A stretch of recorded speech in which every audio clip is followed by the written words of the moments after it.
నాగర్ కర్నూలు జిల్లా అమరాబాద్ మండల కేంద్రానికి చెందిన సూక్ష్మ కళాకారుడు సూర్య స్వర్ణకారుడు కపిలవాయి గోపీచారి తన ప్రతిభతో అదరగొట్టాడు. అయోధ్యలో రాముడి విగ్రహ ప్రతిష్ఠ సందర్భంగా భవ్య మందిర నిర్మాణం నమూనాను బంగారంతో సృష్టించాడు. అద్భుతంగా తయారు చేసిన ఈ కళాఖండాన్ని చూసిన స్థానికులు ఆశ్చర్యానికి గురవుతున్నారు. 2.730 మిల్లీగ్రాము బంగారంతో రామమందిర నిర్మాణం నమూనాను తయారు చేశాడు. గతంలో కూడా అనేక సూక్ష్మ పరికరాలను తయారు చేశారు. ఈయన ప్రభుత్వం సహకరిస్తే మరిన్ని అద్భుతాలు సృష్టిస్తానని తెలిపారు.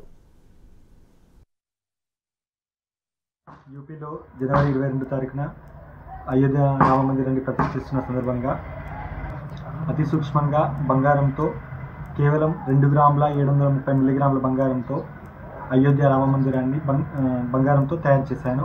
ఇందులో 108 స్తంభాలు, 20 గోపురాలు ఇందులోని ప్రత్యేకత. కేవలం 1.5 సెంటీమీటర్స్ హైట్ ఎత్తు ఉండే విధంగా దీన్ని తయారు చేశాను. ఈ కళాఖండాన్ని చాలా రోజులుగా ఉన్న అయోధ్య రామ మందిరాన్ని ప్రధానమంత్రి మోదీ గారు దీన్ని ముందుకు తీసుకెళ్లారు. దీన్ని వారి ముందు ప్రదర్శించాలని నేను కోరుకుంటున్నాను.